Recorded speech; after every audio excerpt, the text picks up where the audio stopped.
Hi, so my name is Janmajay and I'm trying to restart my journey of improving my communication. And I am doing this just for fun and I'm just trying to improve how I talk, how I speak in front of the camera. So in the initial few days, I'll just read anything, whatever I can find on, and then at a later stage, probably I'll start with something concrete. Maybe like I'll have a write up of my own. And I will do research and I'll make videos of anything I want to. So today I'm picking up this book called Man's Search for Meaning. It's by Viktor E. Frankl.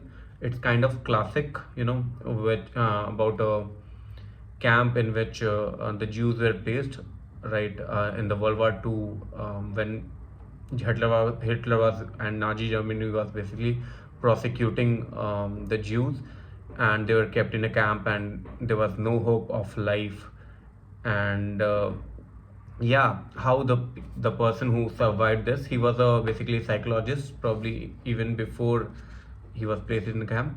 So the writer, basically he's a professor of neurology and psychiatry, and he died in 1997 and he was a Holocaust survivor. Yeah, he so basically I'll start from a very beginning. So it's a preface. Basically it's by someone else. I don't know the person who written this. I think it's Harold S. Kushner. So I'll read the first paragraph as is. Viktor Frankl's Man's Search for Meaning is one of the greatest books of our time. So it is, yeah, it is one of the modern classics. Typically, if a book has one passage, one idea with power to change a person's life, that alone justifies reading and rereading it and finding room for it on one's shelves. This book has several such passages. So basically, like if a book has just one theme, one sort of passage which can reignite something like a thought-provoking process in someone's mind, it is worth a read, right?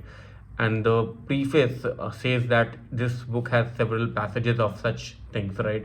So definitely it should be a good, interesting read. It is first of all a book about survival, of course, like so many German and East European Jews who thought themselves secure. Frankl was cast into Nazi network of concentration and extermination camps.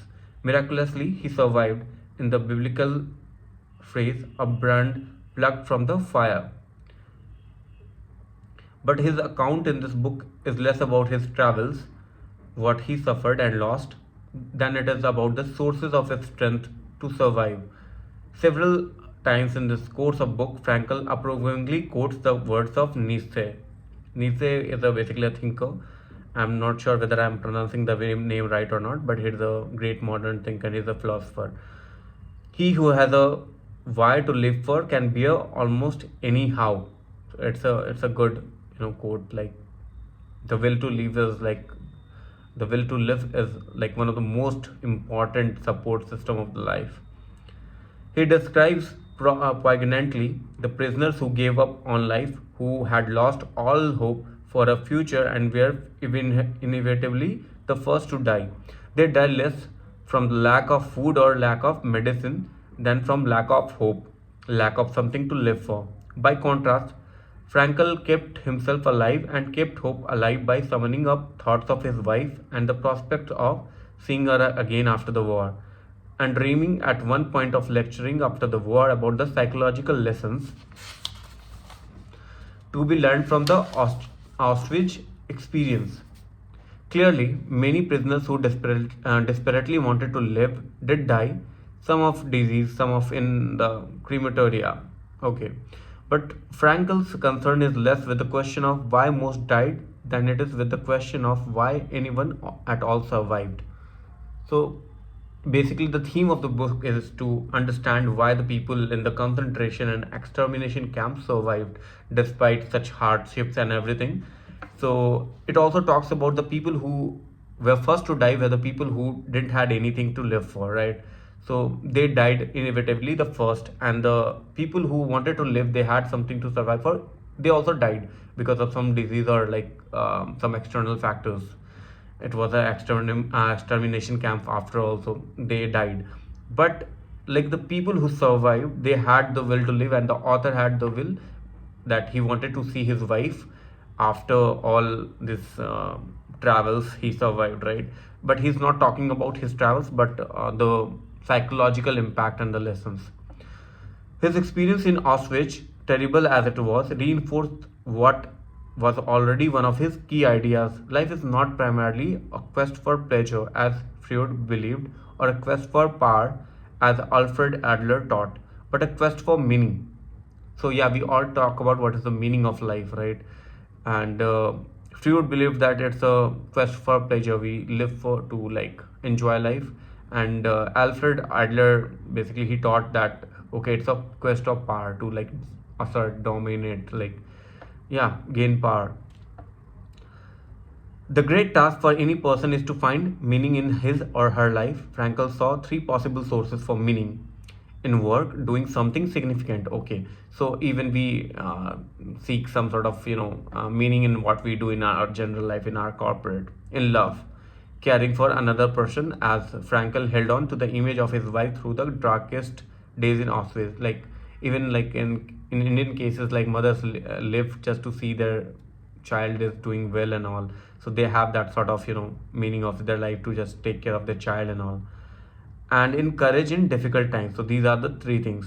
Like one is basically finding meaning in work, like doing something significantly impacting others life, or like whatever the work may be.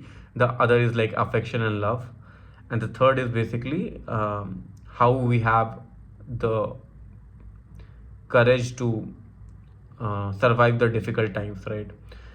Suffering in and of itself is meaningless. We give ourselves suffering measuring by the way in which we respond to it. At one point, he writes that a person may remain brave, dignified, and unselfish, or in the bitter fight for self preservation, he might forget his human dignity and become no more than an animal. He concedes that the only a few prisoners of the Nazis were able to do the former. Okay. He concedes that only a few prisoners of the okay, but even one such example is sufficient proof that man's inner strength may raise him above his outward fate. Amazing. Finally, Frankel's most enduring insight, one that I have called on often in my own life and in countless counseling situations, forces beyond your control can take away everything you possess except one thing, your freedom to choose how you will respond to the situation. So, the atmosphere we cannot control, but how we react to these external stimulant is in our control, and we have the freedom to do it, right? So it's obviously it's a exceptional thing, and you cannot control what happens to you in your life, but you can always control what you feel, what you will feel, and do what you have about what happens to you. There is a scene in the Arthur Miller's play Incident at Vichy in which an upper middle class professional man appears before in the Nazi authority that has occupied his town and shows his credentials, his university degrees, his letter of reference from prominent citizens, and so on. The Nazi asks him, "Is that everything you have?" The man nods yes. The Nazi then throws it all in the waste basket, and tell him, "Good, now you have nothing." The man whose self-esteem had always been dependent on the respect of others is emotionally destroyed. So yeah, that happened to Frankl only. Like he shows his credentials and everything, and it is thrown away in the basket. So if you derive your respect, like your inner self by validation from others, like from respect, if you command respect from others, and that give you confidence, it is destroyed once it is taken away. So the man whose self-esteem had always been dependent on the respect of others is emotionally destroyed, and this destroyed man is Frankl. And Frankl would have argued that we are never left with nothing as long as we retain the freedom to choose how we will respond. Interesting. Again, it's an interesting line. My own congressional experience has shown me the truth of Frankl's insights.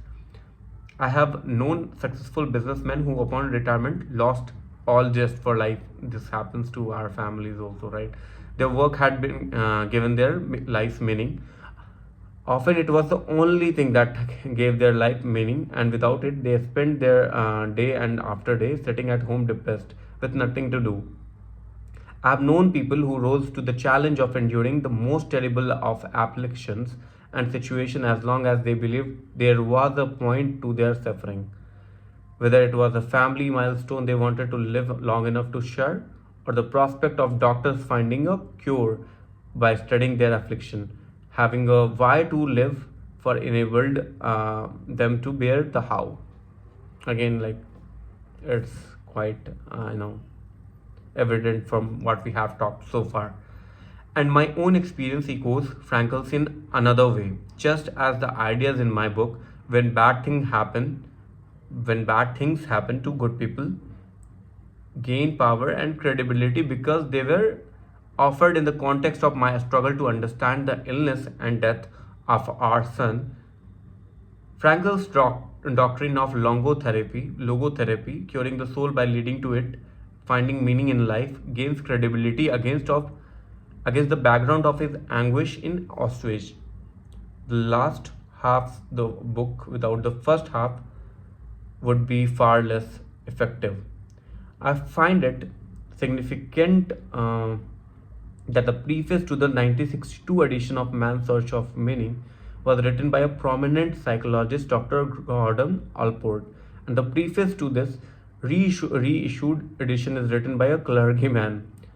We have come to recognize that this is a profoundly religious book. It insists that life is meaningful and that we must learn to see life as a meaningful despite our circumstances.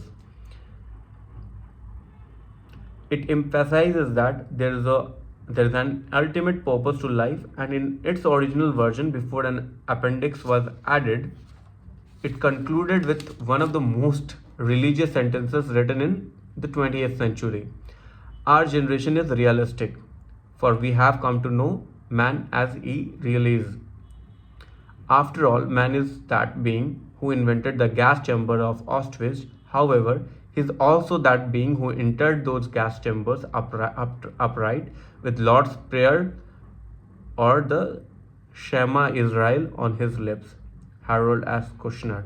So yeah, it was a preface, and it gives you a hint of what this book is all about, and it's interesting to read all this. So this is my first, of many reading the excerpts and summarizing what I have learned so far. This is just to improve my speech, communication, and how I understand things.